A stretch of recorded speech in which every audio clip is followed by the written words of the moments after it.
Hey everyone, welcome to Keto and Crime and Thought Crime if you're listening via podcast land. Today we have a very special episode. I don't know if you can tell by the friend I have in the back there that we're going to be talking about Alfred Hitchcock today.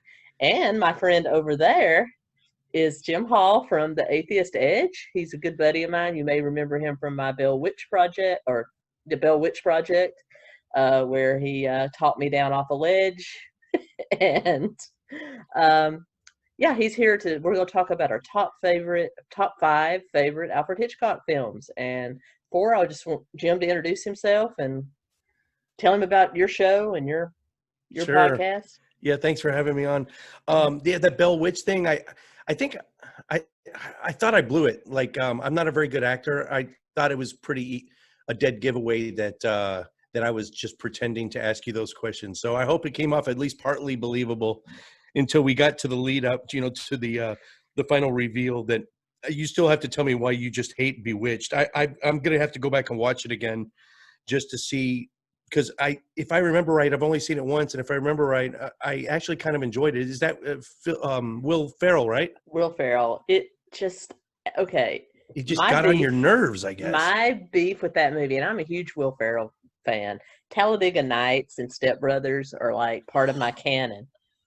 But I normally like Nicole Kidman, but the I was a huge Bewitched fan, like the show growing up, watched it in syndication and loved it. And I was really expecting it to be like, a modern day version of the show. And then it turned out to be this weird show in a show, where like they Yeah, were on the show, but yet they were reenacting the show. And she's really a witch. It got to be, it was so confusing and convoluted that it yeah. just made me angry. And that's the reason I think it's from the pit of hell. I think I did expect it to stick to the original plot line more, and it went way off the rails there. Yeah, that's true. Anyway, I'm Jim Hall. I'm one half of Atheist Edge. My co-host Courtney Stewart. She's also on In Time with Nicholas Suter. So you can find Atheist Edge on YouTube, Facebook, Twitter, Instagram, FM Player, iTunes, Stitcher, anywhere. You can listen to us in the car on your way home from work or whatever. Just Google Atheist Edge, you'll find us. Yeah, there's that. So Alfred Hitchcock, I'm excited. Oh, me too. He's one of my favorites. I grew up watching him. I always say I grew up. I'm not that old, and neither are you. But we watched a lot of his movies in syndication, and his TV show, Alfred Hitchcock Presents, was very much in syndication when I was a kid, as well as Carol Burnnet and Andy Griffith and Gomer Pyle. So I grew up watching like 1960s and 70s television. Yeah, And same here. I mean, Alfred Hitchcock Presents, next to Benny Hill and Monty Python. That was my staple. Watching Alfred Hitchcock shows. And two things. One, full disclosure, in my top five are going to be episodes from that. But here's my justification for that. Those were hour-long programs. His movies were 2 hours. A lot of his movies, I will give some cons. There's a lot of pros with Hitchcock. He was a groundbreaker in many aspects, but a lot of his movies were slow starts. they The were, movie, a lot of them didn't even start until hour two. So yeah. even though you're going to see one, maybe two episodes from the Alfred Hitchcock Presents in my top five, I still consider those feature-length films. Even they're an hour, they're a little condensed compared to a normal movie, but as far as content, they're the same as any of his movies. Mhm. That's Um, fine. yeah. And second thing, when we were watching them as kids, we were thinking he was kind of new on the scene. We just thought maybe he was from, the 50s and 60s, maybe a generation behind us. No, he was more than that. Yeah, And I didn't know he's this looking into him. He was, did you know he was the first his movie was the first talkie in England, in, yeah, in the UK? I believe that was He, Lifeboat. and, Yeah. oh, see, you know better than me. But there were like 8 or 9 silent films that we still have. He did a whole plethora of silent films, but they recovered 9 of them. So there's still 9 silent films that he did. I mean, 1929 he started. The dude was in his 20s. Yeah, he was like, my parents are of the silent generation. Like, my parents are not baby boomers, they're silent generation, which is unusual for a Gen Xer. But so he would have been like my parents, possibly their grandparents, their grandfather. That's how old that Wait, he was. silent generation is before greatest generation? Greatest generation, silent generation, kind of, they're kind of tangible. This is like my mother was born in 41. My father was born in 1936. My grandpa was born in 1917. I think he was greatest generation because he fought in World War II. Right. I thought silent generation was maybe one before that. Well, either way, your parents are older than a normal Gen Xer. Yeah. Right? Yeah. My parents are 60s hippies. Yeah. So, yeah, they were total boomers. They're boomers. Which is fine. I mean, we all stand on the shoulders. Like, today's liberals don't realize that they stood on the shoulders of the baby. They stand on the shoulders of the baby boomers. The ones that great segue. Great segue. How many producers, movie makers now that work in suspense and horror are standing on Hitchcock's shoulders? And maybe that's what, maybe those of you, I had to go back and rewatch all the Alfred Hitchcocks that I had watched before and don't remember. And then I just binged since you booked this showing. I've watched close to maybe a dozen movies and TV episodes. Just getting ready for this. I took 5 pages of notes. So there's so much Hitchcock out there. He's like L. Ron Hubbard of the screen. You know, he's so prolific. And I didn't even scratch the surface. So my top 5, it's my top 5 as of right now. It's probably going to change. I'm going to keep watching some more, but absolutely. Yeah, I agree. Stephen King and M. Night Shyamalan, they're all standing on his shoulders. Absolutely. Stephen King. Alfred Hitchcock was, in my opinion, was kind of light on the supernatural, but he was really good in keeping things grounded. It was always murder. It was always suspense. He was the king of mental, psychological horror, which I think that's M. Night Shyamalan takes a lot of cues from him. I mean, there was always some twist you didn't see coming with Hitchcock. And there's nothing scarier to me. A jump scare in like Halloween or Friday the 13th, that's an easy scare. Anyone can do that. That's a standard jump scare. What really is truly an art form and a talent is to be able to scare you by getting inside your head. Psycho, or something with just a twist that you did not see coming, or the suspense where you're just literally on the edge of your seat. Hitchcock movies are not. Hitchcock even said, I don't know how anyone can come to my movies. I can't watch. He said, I literally cannot watch my own movies. They're nightmares to me. Watching Hitchcock is not meant to be comfortable. It's not meant to bring a date to and have popcorn. Get ready for a roller coaster ride that you cannot get off of. There's, like I said, there's always a twist, and he was kind of an asshole. I mean, I love him, but if you ever talk to anyone that worked with him, Janet Leigh, Tippi Hedren, Grace Kelly, I mean, not that I've ever talked to them personally, but if you've ever heard, or read interviews from them, he was kind of a jerk to his leading ladies. He was a horn dog. Yeah, not only was he trying to get in their pants, he would also judge scares by how loud they would scream when he would leave shit in their dressing room. Yeah, the mock-up of the mother in Psycho, he left in what's her name's dressing room, Janet and he Leigh. recorded her. Yeah, he recorded her scream to use as an example for this was a organic scream, guys. This is what we want to match for the movie. And the birds, he had what's her name? Tippi Hedren. Yeah, Tippi Hedren. It's Melanie Griffith's mom. And Melanie Griffith. Yeah, Melanie Griffith is the daughter. Guess who the granddaughter is? I realized. Who? The lead actress in 50 Shades of Grey. No crap. And so they asked Tippi Hedren while she's recounting all this sexual harassment that Alfred Hitchcock had done to her, which we can get to that later. Like how bad does someone get, like Bill Cosby? Can you go back and watch Bill Cosby now? Probably not. I mean, there's varying degrees of the shit that they're accused of. And at what point does his talent get diminished by all the nasty shit he did in real life. And so there's that. Yeah. But and they asked Tippy if she had watched her granddaughters, if she had watched 50 Shades of Grey. She goes, "Oh heavens, no, I'm never going to watch that." And I'd be the same way. Oh, seeing your granddaughter perform like that, no. No. And I get that. I mean, we'll get to it later on, how you have to sometimes separate the art from the person.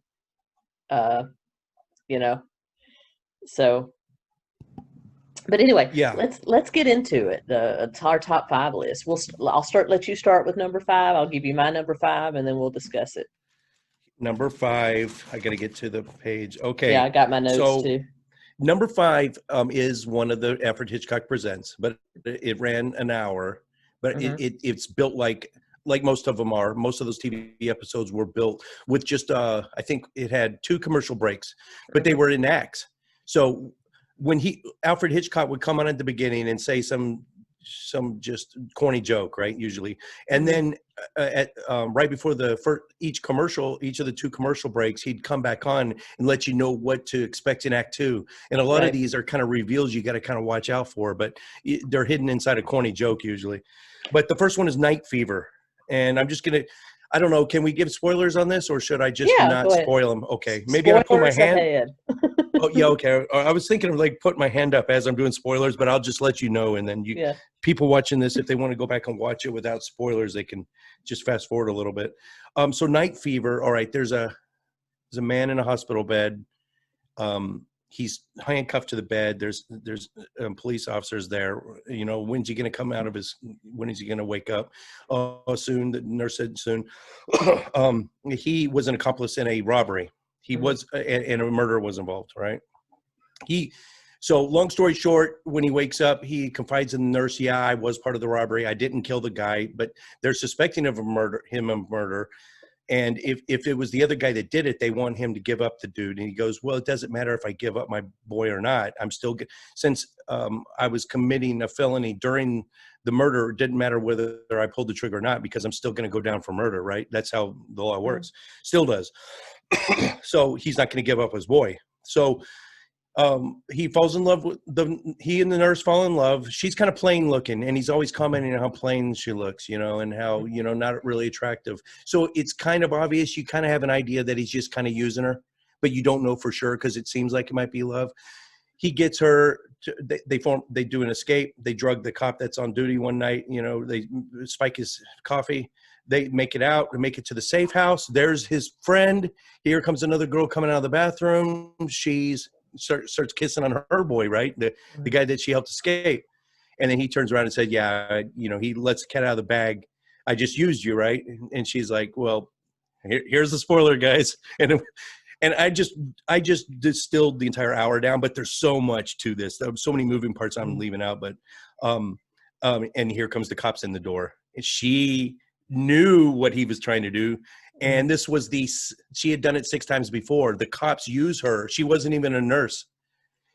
She's a plant. She's a professional. I'm a plain Jane. I don't think I can get any guy. You're going to try to say you're in love with me. So they got this really plain looking woman. It's one of the only times Alfred Hitchcock had a certain type, the thin, leggy, blonde. Every time blonde. You got to look they almost look like carbon copies of each other. Yep. This woman looked a little different. She was older. She purposely didn't put any makeup on her, which is, says something about like, oh, if you don't wear makeup, there's a whole social aspect there too. It was a different time, but so yeah, she knew that this was her 7th attempt, and they were all successful, just trying to get criminals to admit, to give up where their friend was, to follow him back to their den. So it was all a plot to begin with, a double cross. It was really cool. Very, very double crossing was something that very prevalent in Alfred Hitchcock. Strangers on a Train, not in my top 5, still a good movie, but that whole premise was you kill my father, I kill your wife, but yet when the wife dies, then it becomes like, I'm trying to stop this other guy from framing me, kind of thing. So it's like the same thing. Yeah. So that psychological twist. Yep. What was your number 5? Number 5 for me is Rope. I saw that on my list. And my wife is going to see all these Netflix these YouTube. I was watching them all on YouTube. It's funny, these movies that were free to watch in syndication. Seems like you could find them online somewhere. I could not. I ended up paying $4 a pop for them on YouTube I need rent. to reimburse you. I'm sorry. No, you do not. No, it was thoroughly enjoyable. I'm going to keep going even. Oh, but I did see Rope on there. I did not get to it, so I'm interested. Okay, well, Rope is one of Hitchcock's earlier movies, 1948. It was based on a play of the same name that was based on a real-life murder that happened in Chicago. Two privileged, wealthy white boys decided to kill a poor man from the south side of Chicago just to see if they could get away with the perfect murder. And they did it because they just wanted to see if they could do it. And so the play was based on that real life murder, and the movie was based on the play. It was one of Hitchcock's 2 limited setting movies. And limited setting just means it pretty much all takes place in one area. There's not a lot of scene changes. The one change he made, it was not in Chicago, it was in New York, and it involved 2 very preppy white boys, Ivy League educated white boys from Columbia, that killed a friend and have hidden him inside a dinette that they have in their apartment.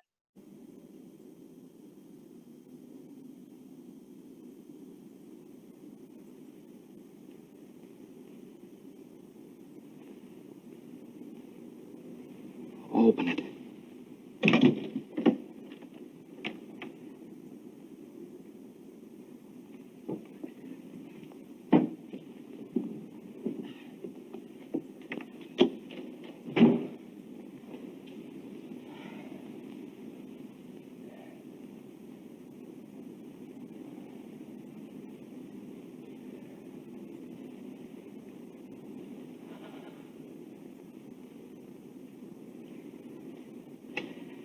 Don't. We've got to see if there's anything. I know. Not just yet. This will also be known as the Hitchcock movie with the homosexual undertones. There were several that I watched. Yeah. Back then you couldn't be so overt about it, but he walked the line. Oh, people had to have known. Yeah. Oh yeah. Well, the 2 boys were actually portrayed by 2 gay actors, and it wasn't like, back then you still had to hide it. They weren't even out, but the 2 actors were John Dahl and Farley Granger, and they were both homosexuals, and they played Brandon and Philip.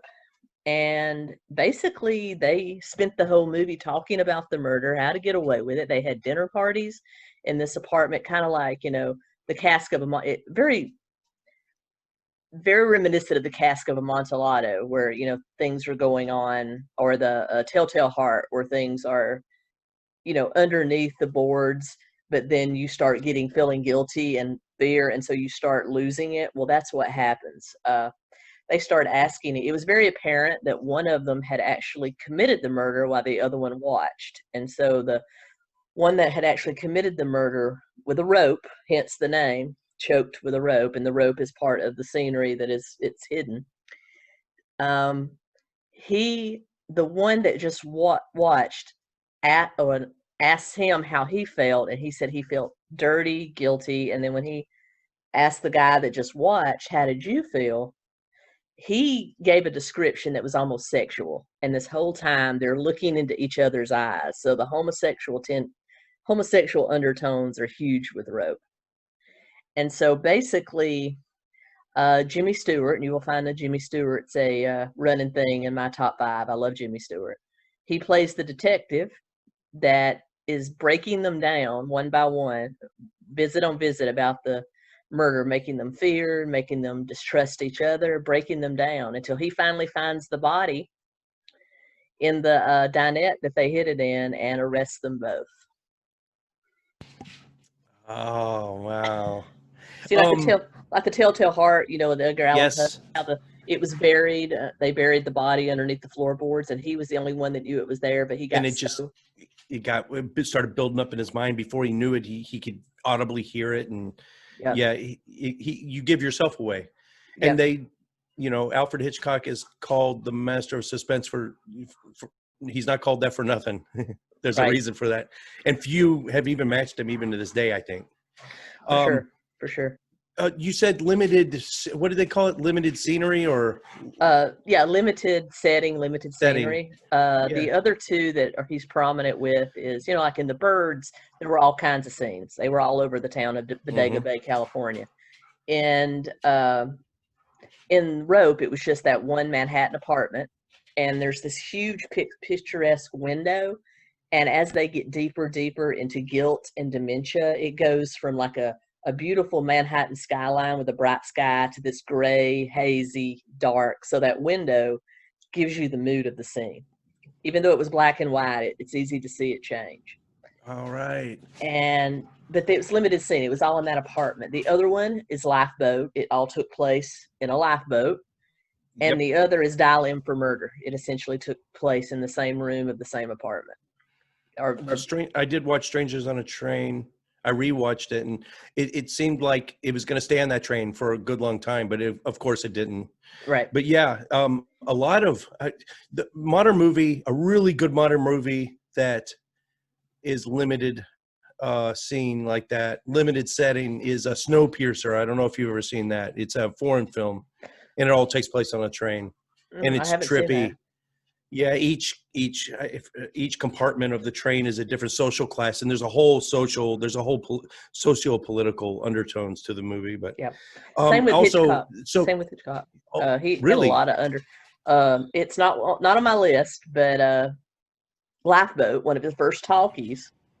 I mean, it even starred Tallulah Bankhead, who was a very famous play actress, stage actress from Alabama.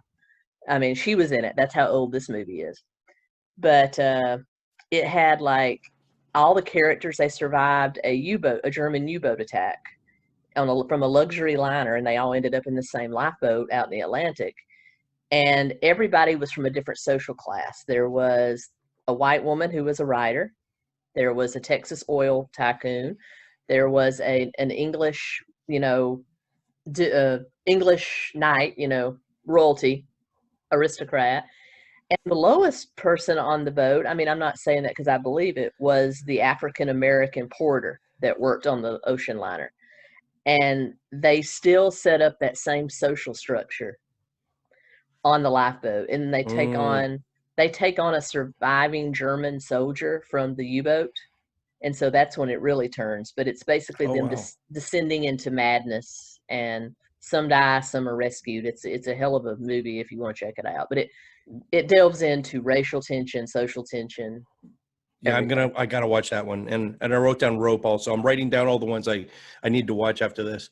Right. But because they, a lot of commentaries when the Birds came out, they were obvious. This is like Animal Farm. This is, the birds are representing communist threat, and how Alfred Hitchcock simply said, no, there's no, I wasn't even thinking that.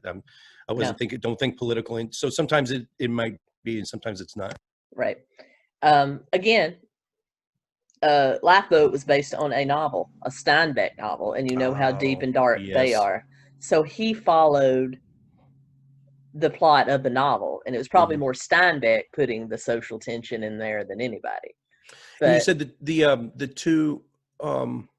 the two lead actors were in real life, they were homosexual, but back then, was it not Truman Capote, or who's the one that said at the airport when they asked, do you have anything to declare? Only nothing but my genius. It wasn't Truman Capote. It was, who was that other one? Someone got arrested. Andy Warhol. Andy Warhol. Yeah, so back then, you could be arrested for being gay, right? No? Yeah, especially in the 40s when this movie So that's why they made. had to keep it really like, everyone knew. I know you know, I know. I mean, I can't say, it's kind of a don't ask, don't tell back then. Yep. I'm a little dandy, I'm a little, you can tell. In fact, I'm going to be kind of, hyperbolic about it. I'm going to exaggerate my mannerisms just so you kind of know, because it's part of the plot, but I can't tell you for sure. You got to just pretend you're guessing. I actually worked in a gay bar for a long time. I was a manager, and I would talk to some of the elderly gay men that would come in, and they would tell me how it was in the 40s and 50s. And literally, like, one of them was a traveling salesman. He had a wife, kids, the whole 9 yards, but lived the secret life. And he would tell me that he would go on business trips, and whatever city he was in, he would go to a restaurant, and you could place your silverware in a certain pattern on, this is how intricate the gay community was in large cities. Like, he would go to New York, and he would put the silverware in a certain pattern at his place setting, and the waiters would see it, and they would send the gay waiter over to him, and the gay waiter would tell him where the underground gay clubs were. Oh, wow. And in the 80s, it was a big thing, like, which earring did you have your ear in? Remember that? Yeah, or the red bandana. Yeah, because it was actually a baseball cap in the back pocket on Bruce Springsteen's famous album. But someone said, "Oh, he's gay because he had it in this pocket, in this back pocket." Or back then, it was all these little subtle. So it took a while for people to say, "Yeah, it's not a big deal. I'm gay." No. I don't have to wear something to let people know. Yeah, I know. All right. And I agree. I agree totally. All right. Well, number okay. four. Number four. I'm gonna see. I have virtual. Put it up virtual background before I say it. So then, or do I have this one? Yes, I do. And before you say anything, okay, I will reveal that when you asked me, when we were preparing to do this, we both agreed that birds were going to be in our top 5 somewhere. Mm-hmm. And I remember telling you that. And that was back before I didn't get re-familiarized with birds. So if birds fell to number 4 from number 1 for me, you can imagine how some of these movies I was watching, affected me. One of my favorites. Let's talk about it. Yeah, one of the reasons why this fell for me, because sometimes movies don't hold up. I'm not saying this one didn't. It's just that this one had like Salem's Lot and The Birds, and maybe a couple others, but those 2 movies everyone's got a movie or 2 that really affected them when they were children. They probably watched it way too early. They were too young. They snuck and watched it, or they just weren't emotionally ready for it. The Birds was one of them. So it scared the piss out of me as a child. It still holds up great. I'm not a movie. My brother teaches international film overseas. So, I mean, he could probably dissect this and he'd probably say it's a masterpiece, and I'm sure it is. But I don't have aesthetic. It takes a lot I'm very, very left-brained. So it takes a lot for me to appreciate any form of art, music, poetry, literature, anything. So when something really strikes me, I mean, it really has to be something. This movie did it for me, but it didn't pack the punch it did when I was a kid. There's some great scenes like the one behind me. Oh yeah. When the woman is just, and then every time they pan over to the playground, there's a few more birds. Then that final time she looks over on those, you can just tell they're just sitting there waiting, and it's just massive. And you wonder how is she going to make it to the door to warn them? And that whole scene, it was kind of nail biter. So I'll just run through my notes real quick. This movie is typical of so many of the movies. This one really struck me as Alfred Hitchcock had some major mobby issues or parent issues. Everything, so many of his movies have an overbearing, usually it's a mom, but it can be an overbearing dad. But it's a really strict dad. Looking into it, it turns out this might stem from, I'm not a psychologist either, but it might stem from his dad was very overbearing. Even put him in jail once. He was acting up, and he sent him with a note down to the local jail saying that he had been a bad boy, and then they locked him up for a day. That he said that really psychologically messed his head up. So there's some things in his past. Mommy issues. The main character, the dude, he's calling his mom dear and darling, treating her like they're lovers, but not quite. It's not incestual, but it's this weird mommy issue thing. And so with Psycho and so many other movies, there's this weird, that weird dynamic. And the actress that played the mom, she's well known. I want to say it's Jessica Tandy, but I don't think that's right. Yeah, God, it is Jessica yeah, Tandy. It is yeah. Jessica Tandy. Um, just a lot of hidden gems in some of these movies as far as the actors. Um, I noticed that the birds only attack when um, the mother or the school teacher. The school teacher was. It's kind of a love triangle thing. Go back and watch it. The school teacher's after the guy too. Whenever that school teacher gets jealous, or the mom gets jealous of the woman that's trying to take their boy away, their potential suitor or their son away, that's when the birds get upset. When the jealous in these two women, the mom and the school teacher, whenever they start getting jealous, that's when the birds attack. So it's like it's almost symbolized like these birds are a physical manifestation of the woman's jealousy. That she's For going to sure. go for this guy. The main woman's always in like green or something bird colored. She's always wearing green. The school teacher, the jealous school teacher, she's always in red. The mailbox at the schoolhouse is red. There's a lot of color symbology. I believe that was Suzanne Plachette that played the school teacher. I know I recognized her. Oh, which wow. is Bob Newhart's wife from the original Bob Newhart show. Oh, that's right. I'm just going to run through these. The town, all the women seem like widows. They never have a man with them. It seems like a town full of widows that could potentially be jealous. So that's why the birds are attacking. The only few men you do see are just running the shop or drinking alone, drunk or crazy. And then, I wrote a whole big thing about if we want to talk about Hitch's private dealings with his lead ladies and how he treated them, and if it's enough for us not to boycott his talent. That answer for me is going to be no. I separate the art from the person. I still watch a lot of movies produced by Weinstein. He produced all of Kevin Smith's movies in the 90s and early 2000s, and Quentin Tarantino's. Those are two of my favorite directors of all time, and both of them donated millions of dollars to a women's charity when they found out that was going on. So I think you can't not watch Weinstein. I mean, right. You would have to stop watching movies. Exactly. I mean, he's on everything, including TV shows that you wouldn't even realize. And what he did was exponentially worse than anything Hitchcock was ever accused of. Oh, yeah. I think Hitchcock was more psychologically, teasing them and also just trying to get in their pants, obviously, but probably not making it quid pro quo, but, trying to get into their pants. Yeah, and he threatened the birds, Melanie. Tippi Hedren. Did he name Melanie Griffith Melanie because of this movie, her character's name? I wonder. I believe so. And also the little girl.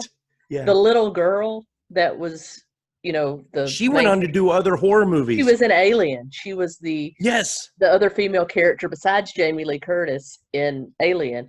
And ironically, Janet Leigh, who was one of the leads in Psycho, it was no, never mind. That wasn't that was Sigourney Weaver, not Jamie Lee Curtis. Sigourney Weaver.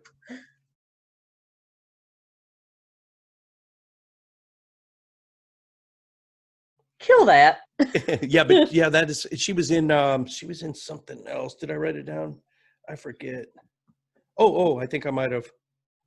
And to hear her talk, Alfred Hitchcock was especially nice to her. She called him Uncle Alfred. He was so nice to her. He bought her presents. I mean, she said it wasn't creepy. He just really wanted to take care of child actors, and especially and animal actors. It was just he had a loose private part when it came to his leading ladies. And he tried, at best, he just tried too hard to get him in bed. Yeah. And ones like Tippi who just would not. Yeah. It was kind of quid pro quo because he did say, well, you're never going to get another job. But didn't she go on to do 2 or 3 more movies with him? So he must have, he must have realized he was being a jerk. I don't know. Not to defend him at all. Oh, no. But we're not defending that behavior. We're just. Yes, no. And one more thing about the birds, some symbolism I wrote down.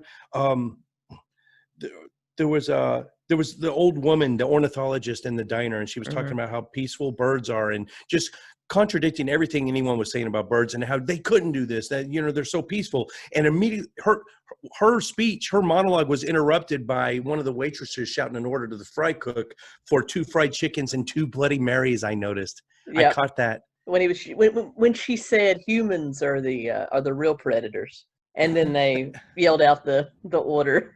I'm proud of myself for catching that. Yeah. 2 fried chickens and 2 Bloody Marys. Here's what we do to birds, you know? And I normally wouldn't have caught that if I wasn't sitting there watching. I don't normally sit and watch a movie with a pen and paper in my hand, but yeah. Mm-hmm.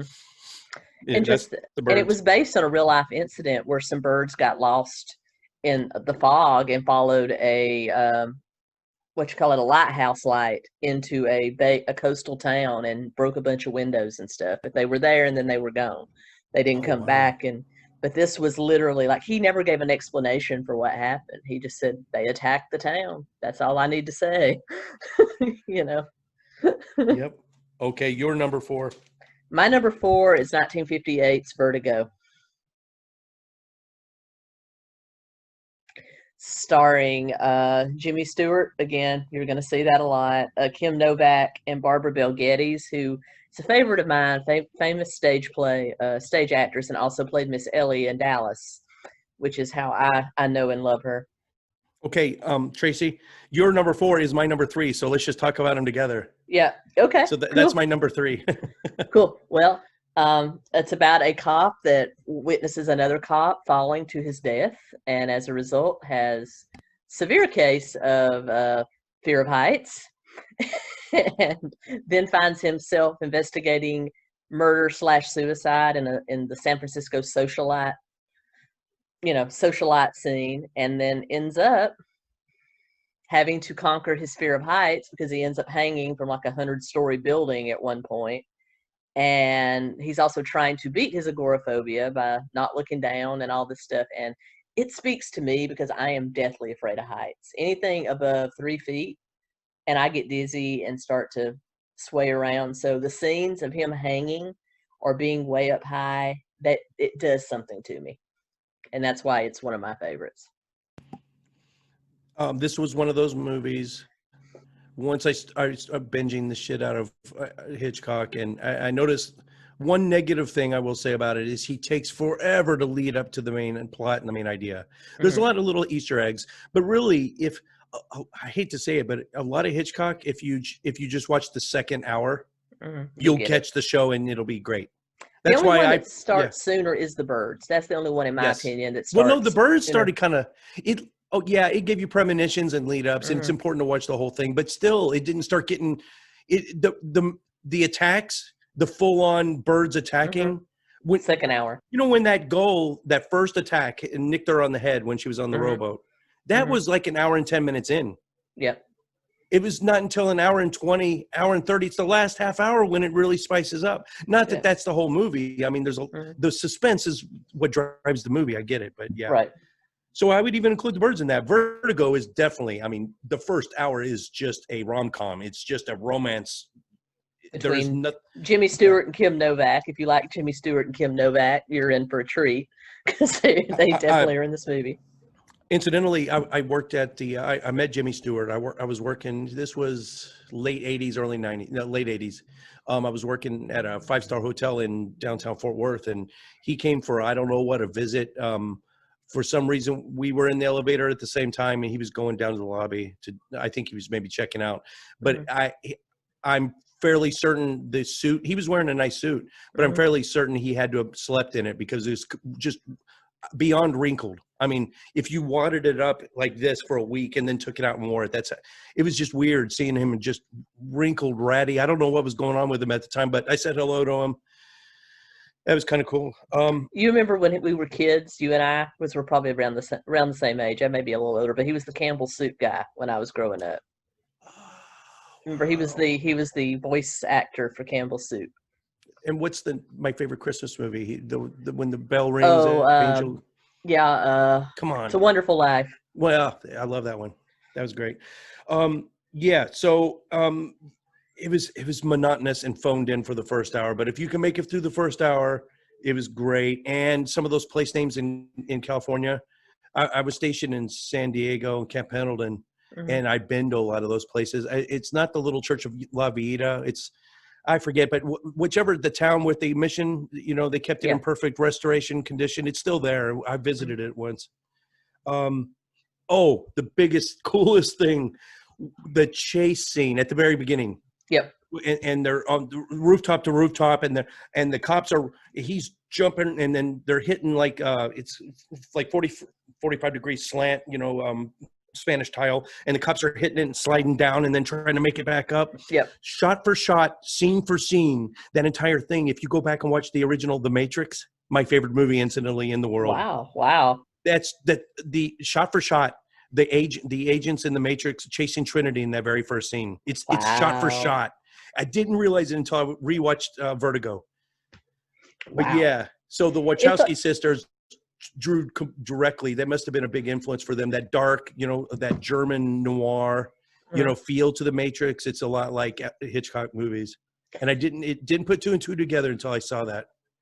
Yeah, a lot of movies are like that. I think Star Wars was based on like 2 or 3 different movies, like the famous scene of Luke shooting the TIE fighters in the Millennium Falcon.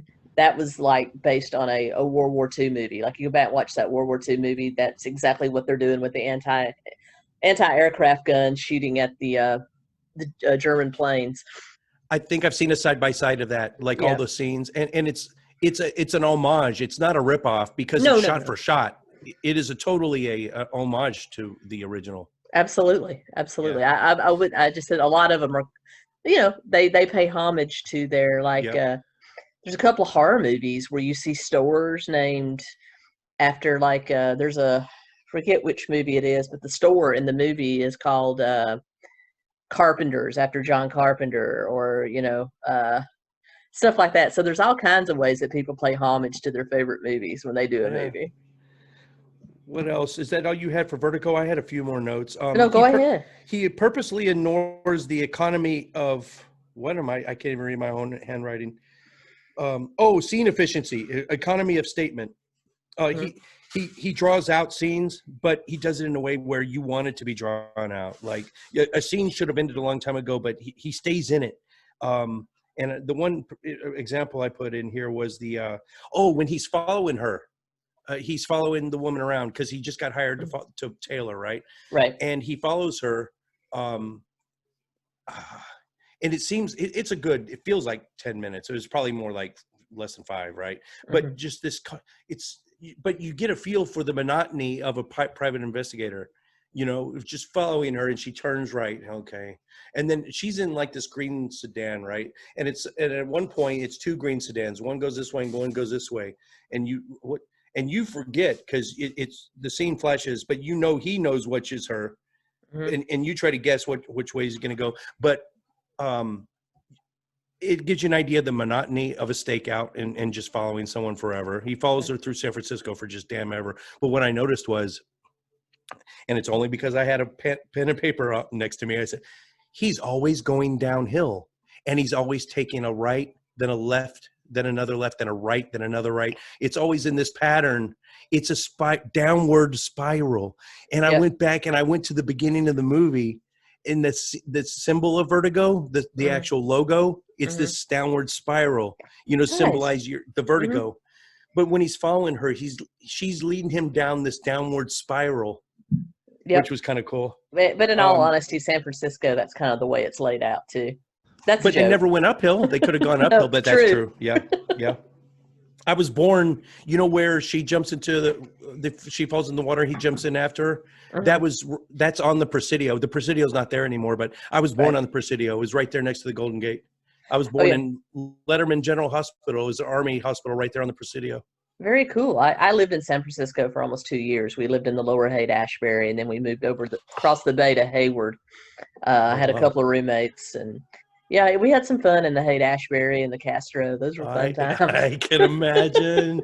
I love the Fisherman's Wharf, and it broke my heart. A lot of that got just destroyed in a fire here recently. Did you hear about that? Yeah, I did, and I never got to go see Alcatraz. In all the 2 years I lived there, that's one of my dreams is to go back and tour Alcatraz. You see it all the time over there, but I never went and took a tour of it either. Yeah, it's almost like, it's right there. I can see it. It's just going to be a big empty prison. True. I didn't. I'm not. I don't think we're missing anything. Nah. I mean, you can see it right there. But yeah, I don't know. And so the that follow scene always it also lulled you into a passive state. It seemed like same with the birds. For the first full hour, it just lulls you into this submissive passive state. So It's when the birds do almost- attack, most of his movies are almost like a slice of life film. It's just everyday life going on, like the driving, for example, how careful he was with those scenes. In the birds, when she's driving from San Francisco up to Northern California, it follows her a ridiculously long time on those roads. And when she takes courage, the two lovebirds go screeching like a bird. Yeah. Oh, and yeah. the birds. Yeah, that was. Yeah. But every time she turned a corner, when her tires she's driving fast. I mean, it's obvious, but also that screeching sounded just like birds. I don't know if that was deliberate or not. Yeah. One last thing I had on Vertigo was that it? Yeah, this is it. From the beginning, it seemed like the old guy that hired his friend and the girl were. I had a feeling they might be in cahoots, and it turns out, spoiler alert! It turns out I was right that they were kind of in cahoots. But where really the mind fuck was, I didn't put it. The fact that he picked, because Jimmy Stewart said, well, I'm retired. Why don't you pick such and such, this guy that we know, or these other guys, the younger, they can take care of that for you. And he goes, no, I have to have you.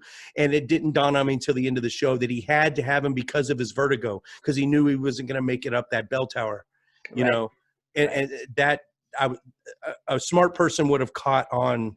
There was a special reason why I needed this particular private eye to carry this out, because my plan would. He knew he retired from being a cop because he saw another cop fall. He couldn't handle it. So that's right. Okay, so that was your number 4 and my number 3. So your